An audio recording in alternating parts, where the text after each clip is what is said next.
Cuando Zaratustra surge, se estima que alrededor del segundo milenio antes de Cristo, pues él se encuentra entre pueblos que tienen una variedad cultural y religiosa muy extendida. Respecto de las religiones anteriores es la cuestión de, primero, la dualidad entre el bien y el mal, y luego, a partir de ahí, construir la dualidad entre creadores, ¿no? Un creador del bien, otro creador del mal. A partir del siglo III hasta el siglo VII ya tenemos una religión totalmente monoteísta. Hay un lazo de unión muy fuerte entre el hombre y lo divino, que siempre es una relación de necesidad mutua. La religión se presta a un nivel social y político a los que mandan y a un pensamiento enmarcado en lo patriarcal. Entre mundos, reflexiones y digresiones sobre historia, cultura y religión.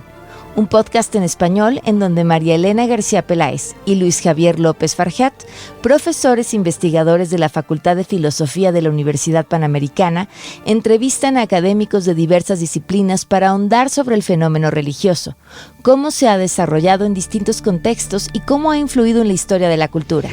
El episodio de hoy, el zoroastrismo y sus orígenes. Es difícil determinar la cantidad exacta de personas que profesan el zoroastrismo alrededor del mundo. Censos recientes refieren que son unas 300,000, no solo en la India o en Irán, sino también en otros países como Australia, Estados Unidos, Canadá o Malasia. Si bien son pocos sus seguidores, el zoroastrismo es una de las religiones con mayor historia y tradición. Hablaremos sobre el zoroastrismo, su historia y sus características con Shekufeh Mohammadi. Shekufeh Mohammadi es investigadora del Seminario de Hermenéutica del Instituto de Investigaciones Filológicas de la UNAM. Se ha dedicado a las aplicaciones de la semiótica a la literatura y las artes, teniendo la cultura y el arte persas como el centro de sus estudios. Entre sus múltiples publicaciones destaca el libro Estudio icónico de Shahnameh de Ferdowsi, una metáfora de la identidad iraní, publicado por la Universidad Nacional Autónoma de México. Para comenzar esta conversación, Shekufeh, quisiera pedirte que nos platiques un poco acerca del mitraísmo o de la religión, digamos, que antecede al zoroastrismo. Sabemos que el profeta Zaratustra no empieza de cero, sino que va a reformar una serie de rituales y de creencias que existían previamente. Entonces quisiera pedirte si nos puedes contar un poco de este crisol religioso, digamos, que existía antes de Zaratustra, y luego que nos cuentes qué es lo que él cambia, cuáles son sus reformas, qué es lo que él introduce para generar una nueva religión.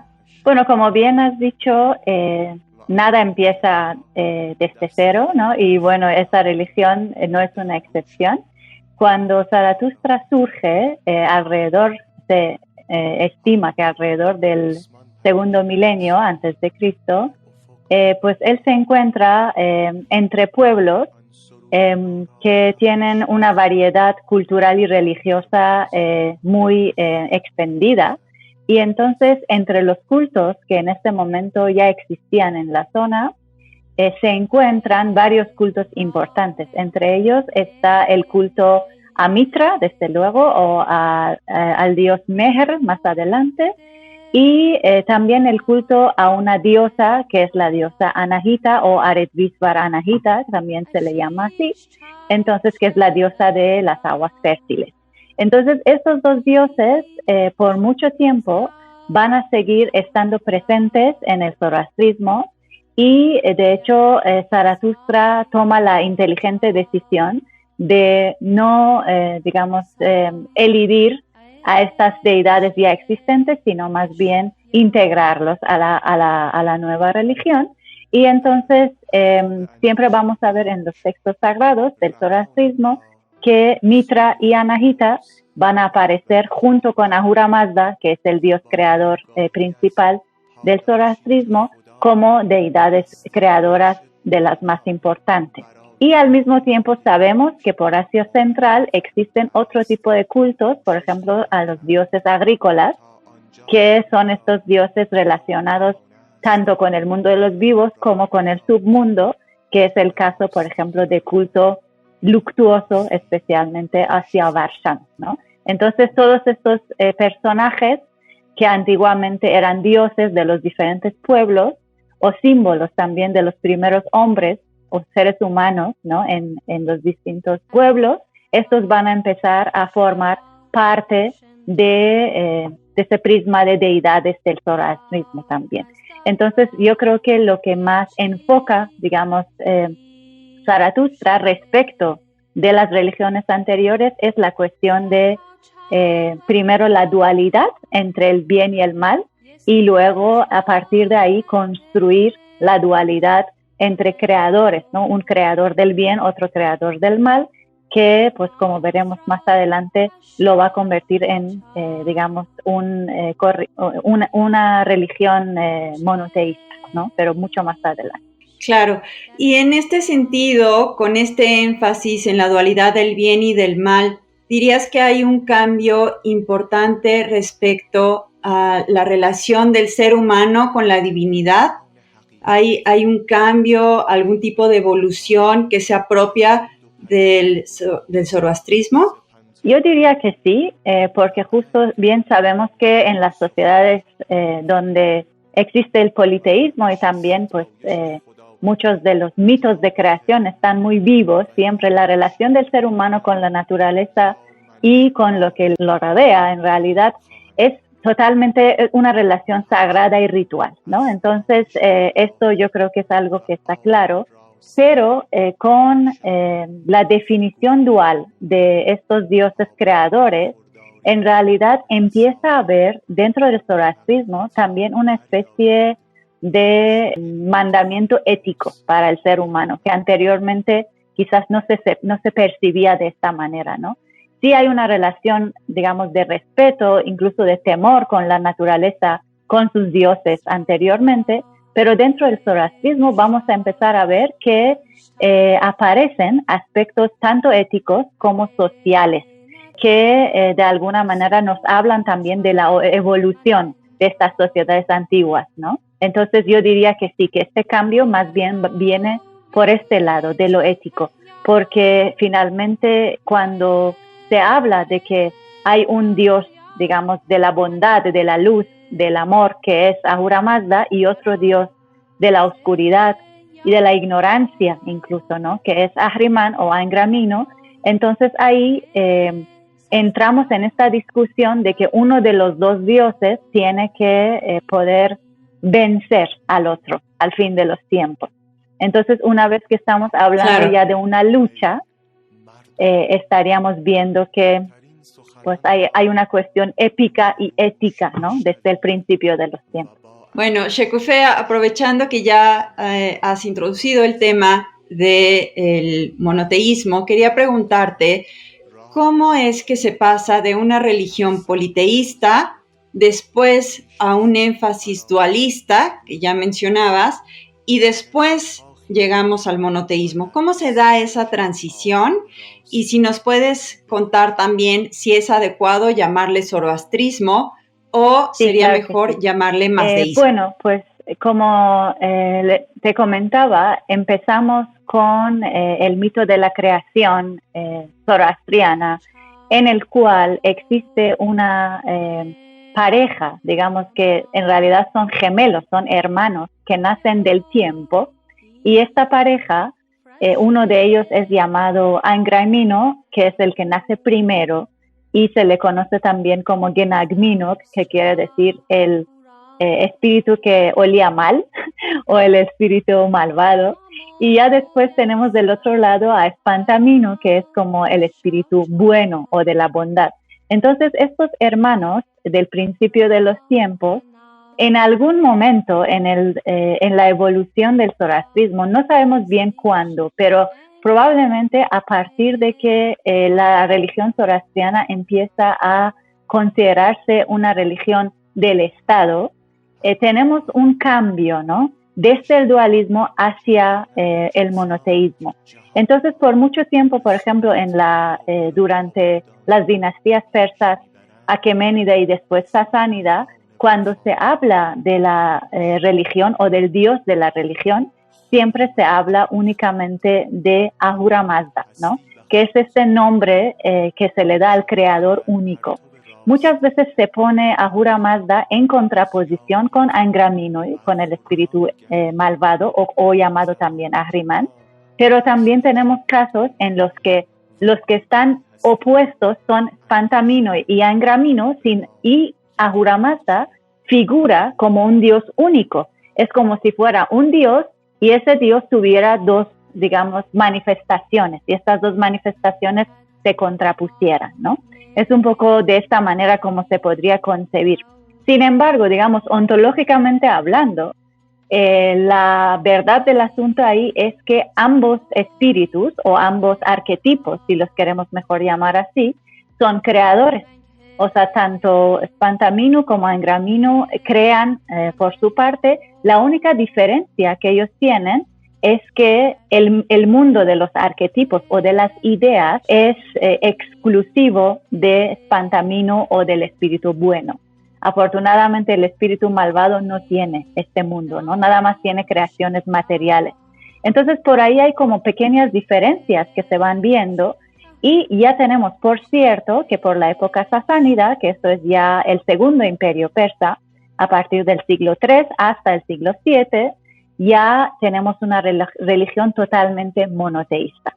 Y además en alianza directa con el Estado, y por lo tanto yo creo que empieza a figurarse como un asunto puramente político, ¿no? El hecho de que haya un solo Dios y por lo tanto tenga un solo representante en la tierra, que sería el rey, y entonces esta relación, pues como podrás imaginar, lleva a muchas consecuencias, ¿no? Entonces de ahí es que el nombre de Ahura Mazda, abreviada como Mazda, empieza a figurar incluso en el nombre de la religión misma. Entonces, en vez de hablar del zoroastrismo o del zoroastrianismo, que tendría que ver con el nombre más bien del profeta, estaríamos refiriéndonos a esta religión como el mazdeísmo, la religión de Mazda. Entonces, así es como sucede este cambio, y por lo tanto, hoy en día, pues sería más correcto quizás decir mazdeísmo si nos estamos refiriendo a la religión en su forma que hoy existe. Pero si queremos referirnos a la religión cuando surge, es mejor y más correcto decir zoroastrismo. Ahora, aprovechando, Shekufe, esta idea de cómo va evolucionando la religión, también quisiera preguntarte cómo se da en términos, digamos, de una división territorial. Entonces, sabemos que inicia, digamos, el mitraísmo y todo este crisol que veíamos de religiones antiquísimas, con pueblos nómadas que posteriormente van a irse asentando, y después vamos a tener una división importante, me parece, entre los pobladores de la India y los iraníes. Surgen por ahí los parsi, por ejemplo, y pues van a convivir también con otras formas de religiosidad locales. ¿Podrías contarnos un poco cómo se da esta interacción, esta evolución, y quiénes son, digamos, los principales actores en este escenario religioso y político, por supuesto? En realidad hay muchas teorías acerca de estos primeros pueblos nómades indoiranios, y de la cuestión de, bueno, por dónde empieza la migración, a dónde se fueron, cuántos grupos eran.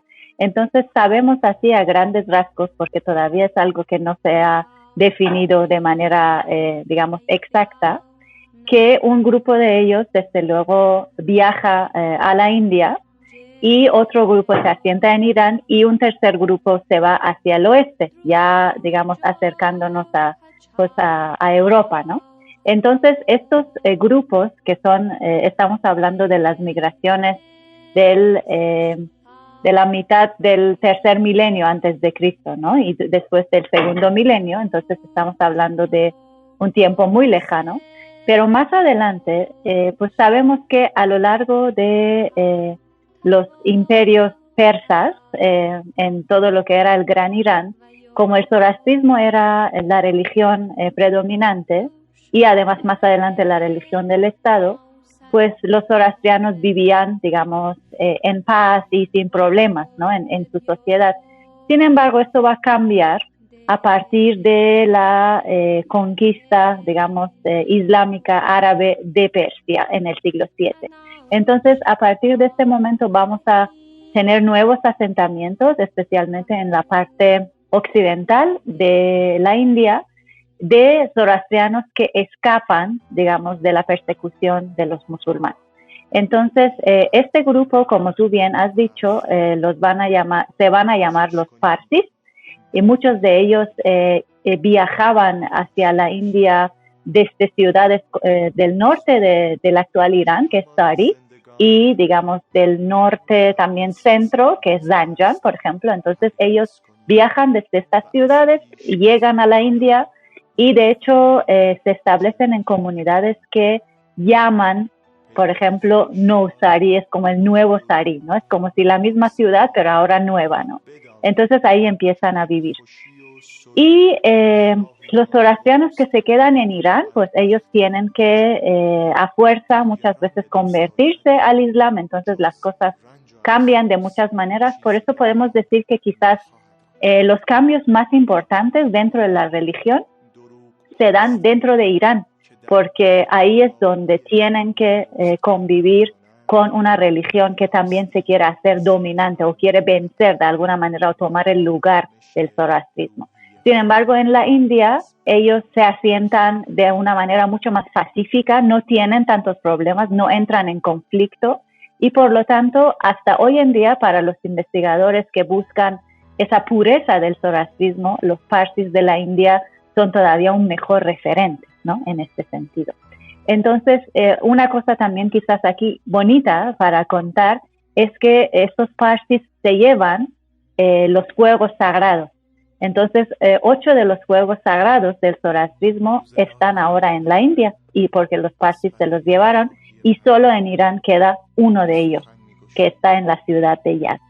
Entonces, bueno, un poco por ahí. Y luego, más adelante en la historia, también tenemos otra nueva ola de migración de zoroastrianos a la India, y eso ocurre a finales del siglo XVI, ya XVII, cuando el chiismo islámico empieza a también proclamarse como la religión oficial de la dinastía safávida.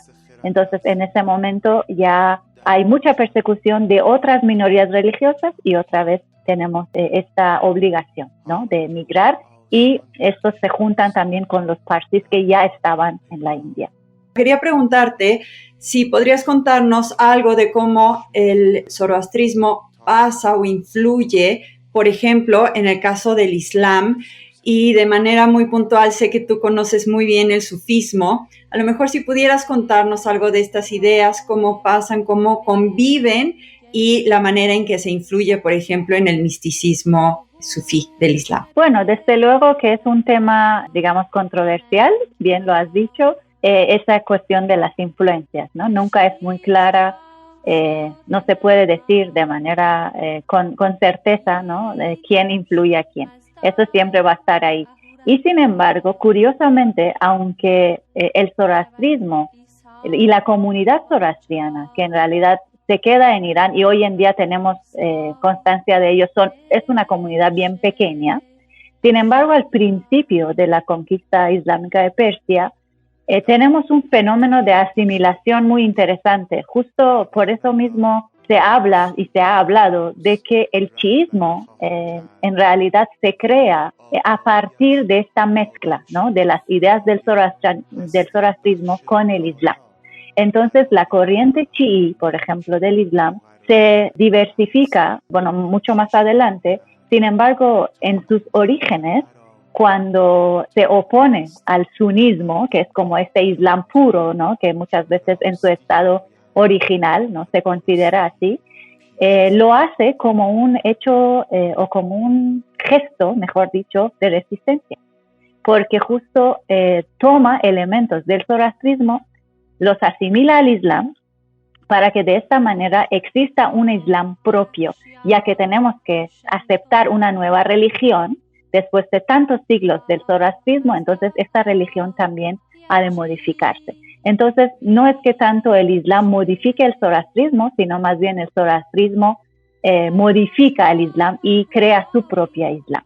Entonces, este Islam chií, que pues hasta hoy en día en Irán es la religión oficial, es en realidad un conjunto de mandamientos zoroastrianos que se han, digamos, adoptado al cuerpo coránico, pero al mismo tiempo quizás lo más interesante es la cantidad de mitos y de leyendas, de personajes en realidad religiosos, ahora llamados santos o imanes o lo que sea, cuyas vidas se cuentan dentro del chiismo con base en la vida de los dioses y de los héroes del zoroastrismo. Incluso hay cultos, que ahora hoy en día ya no son cultos, sino se consideran como prácticas rituales, ¿no? Algunos de los santos conmemoraciones rituales que están totalmente comparables con rituales antiguos zoroastrianos. Entonces, esto es por un lado.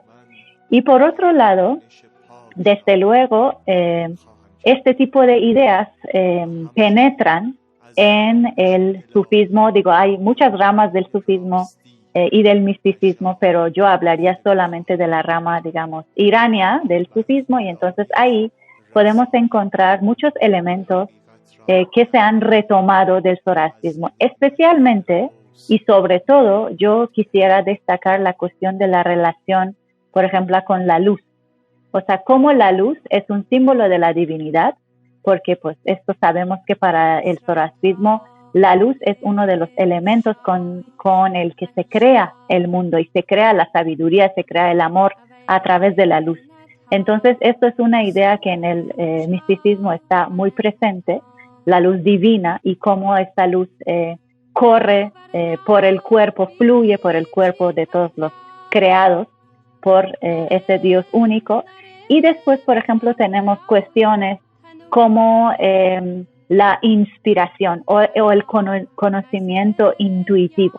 Entonces, que, por ejemplo, son cuestiones que del cuerpo de los textos islámicos no se pueden derivar, es decir, no se habla de ellos directamente, pero, por ejemplo, en el zoroastrismo sí están muy presentes. De hecho, se dice muy claramente que una de las maneras más directas de conseguir conocimiento en el zoroastrismo es estar expuesta a una columna de luz. Esta columna de luz que es emitida por algunas de las deidades, especialmente la deidad de Bahman, que es la deidad de la sabiduría, ¿no? Entonces, como tenemos ese tipo de cosas, y por otro lado también esta relación amorosa que el misticismo concibe entre Dios y hombre, es también una cosa que, digamos, del cuerpo islámico, digamos, más, para decirlo, más fiel al original, que sería el Corán mismo, quizás, de esto no se puede entender esta relación, ¿no? También, o sea, más bien es otro tipo de Dios que veríamos en el Islam. Sin embargo, el místico se centra en ese otro Dios que tiene una relación amorosa con toda su creación, y eso es muy visible en el zoroastrismo, porque ahí cuando Mazda crea al ser humano, pone parte de su luz en él, pero también le dice que a partir de ahora este ser humano va a ser el responsable del destino de toda la creación. Lo carga con esta responsabilidad ética, y a través de esta responsabilidad ética hay un lazo de unión muy fuerte entre el hombre y lo divino, que siempre es una relación de necesidad mutua. Es como si Dios también necesitara del ser humano y por lo tanto lo ama tanto, y el ser humano, gracias a que su naturaleza y su existencia es tan bella, ama a Dios, ¿no? Entonces, como que hay una relación de amor muy clara, muy explícita, y además, pues eso, basada en un equilibrio, ¿no? Como de gratitud mutua, ¿no? Entre Dios y hombre. Entonces, yo creo que es algo también que está muy presente en el misticismo iranio, y por lo tanto yo creo que tiene que ver con estas cuestiones, ¿no?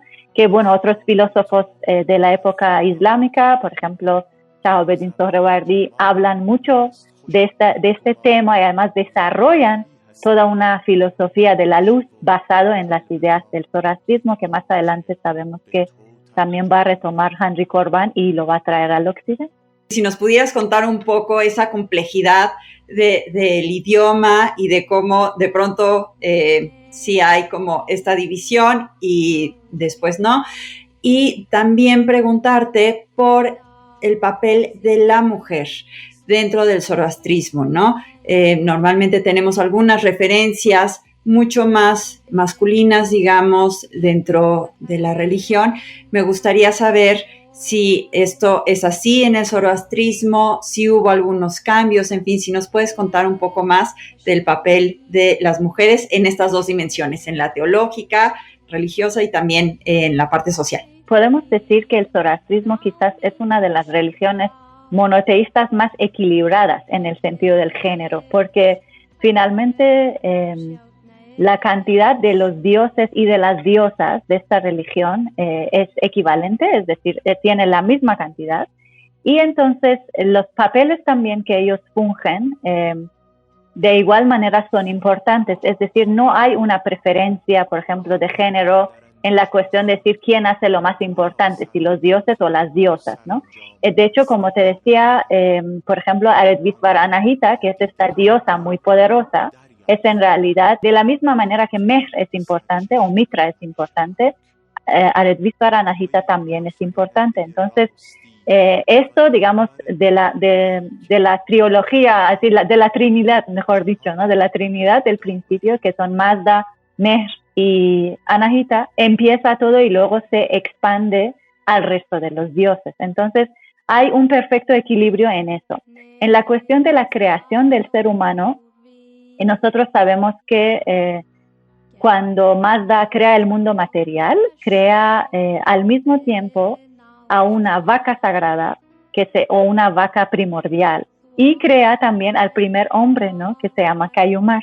Entonces, la primera vaca, que se llama Evagdad, y el primer hombre, que se llama Kayumar, nacen al mismo tiempo.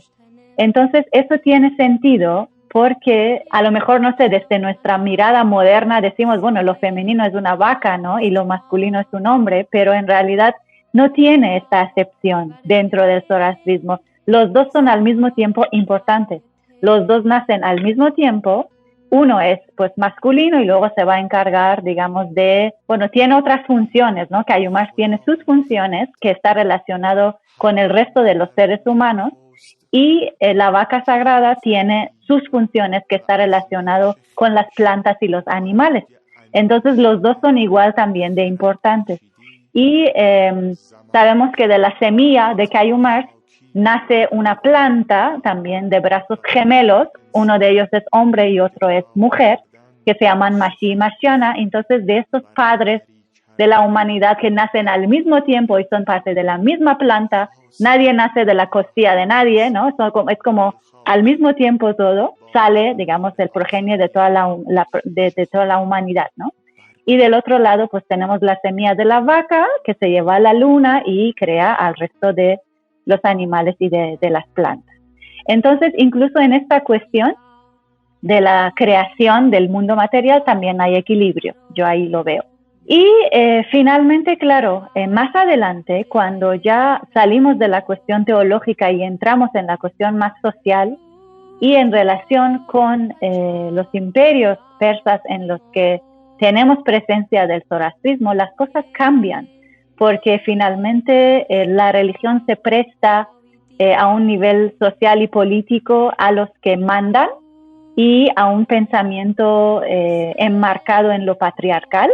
Reyes, pues sí, mayormente podríamos decir que tenemos una sociedad, por ejemplo, la historia deja mucha cuenta de ello, de que los hombres, especialmente los hombres nobles, los reyes, tienen varias mujeres, ¿no? Tienen grandes haremes, ¿no? Se podría decir así, y entonces, pues ahí la mujer se considera un bien más del hombre. Entonces tenemos también esto dentro de una sociedad zoroastriana. Y como muchos de los textos sagrados que nos han llegado hoy en día y que son parte de los mandamientos del zoroastrismo, se escribieron de manera muy tardía. De hecho, muchos de ellos se copiaron en la época islámica, en el siglo IX. Entonces, no es extraño, ¿no?, ver que esto que nos venía, como la herencia que nos venía de la época sasánida, del Segundo Imperio Persa, hasta hoy, tiene o de alguna manera ha integrado esta otra nueva visión de la mujer. Y lo vemos mucho en libros, por ejemplo, en Din Kar, que es como los mandamientos religiosos, o en la parte de los Vendidat de la Avesta, que también tiene que ver con cosas prácticas de la religión, ¿no? Con la práctica religiosa. Y entonces ahí encontramos cuestiones, por ejemplo, como el hecho de que las mujeres cuando estaban menstruando eran aisladas en un cuarto a pan y agua porque se creía que estaban poseídas por un demonio, de hecho, un demonio femenino, una demonia, ¿no? O sea, que se llamaba Yahi. Entonces, existía esta creencia y por lo tanto, pues a estas mujeres se las aislaba. Pero esto de alguna manera también tiene como una especie de justificación social, porque dentro del zoroastrismo la cuestión de la reproducción en una pareja es muy importante. La fertilidad es muy importante, tanto para la naturaleza como para el ser humano, porque cuanto más seamos en este mundo material, mejor podemos luchar contra el espíritu malvado de la ignorancia y de la oscuridad, y por lo tanto necesitaba esta sociedad de más miembros. Entonces, justo, por ejemplo, el periodo menstrual de la mujer, que es cuando ella no puede tener hijos, pues no podemos tener hijos en este momento, entonces es considerada como un periodo dominado por los demonios. No porque la mujer misma sea, digamos, un ser que por sí sola permitiera endemoniarse, no va por ahí la cosa, sino más bien es cuando hay infertilidad, aunque sea momentánea, aunque sea transitoria, esa infertilidad está relacionada con los demonios. Y para la naturaleza también es así. Es decir, por ejemplo, el fuego es una creación divina, que es sagrada, pero el humo en el fuego, que molesta los ojos, que no deja ver, que lo que sea, esto es ya una creación demoníaca. Entonces tenemos esto todo el rato, los animales, los insectos dañinos, los animales feroces son todos demoníacos, ¿no? Y es eso que te contaba, ¿no? De esta ética social del zoroastrismo, que lo que tiene beneficio para la sociedad es considerado sagrado y lo que perjudica de alguna manera es considerado demoníaco, ¿no? Entonces yo creo que hay una visión mucho más amplia, un poco quizás lejana a cómo veríamos hoy las cosas, ¿no? No, pero me parece que con esta reflexión nos das muy bien una idea de la especificidad, digamos, que se da en el zoroastrianismo respecto a la relación que hay entre los seres humanos y la naturaleza. Cómo la divinidad no tiene que verse como algo aparte, sino que está de alguna manera imbuido en la misma naturaleza, en la manera en que se comporta, digamos, el hombre hacia ella y lo que espera también de la naturaleza, ¿no? La fertilidad, digamos, como el sustento básico, y cómo esto de alguna manera va a inspirar a la interacción social que vaya encaminada justo a ese mantenimiento y a la vez, pues digamos, superar o vencer esta fuerza maligna que se encuentra constantemente. Te agradezco muchísimo, Shekufe, me encantó esta conversación, me parece que nos das una muy buena idea de lo que es el zoroastrianismo, o bien actualmente la evolución al mazdeísmo. Creo que vendría muy bien una plática posterior en donde pudiéramos centrarnos mucho más en el fenómeno contemporáneo y ver cómo esto ha ido evolucionando, porque realmente son muchísimos siglos los que hay ya de tradición mazdeísta y con sus orígenes en el zoroastrianismo. Quisiera también agradecer la invitación. He disfrutado mucho la plática y